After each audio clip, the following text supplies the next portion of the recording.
og han tager et bad. Ryger sig en fed og spiser aftensmad.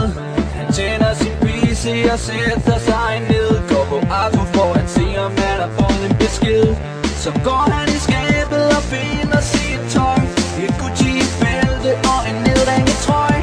Han barberer sit hoved og slukker sine bryn. Og det kommer gæsterne, for de skal i byen. Han vil på det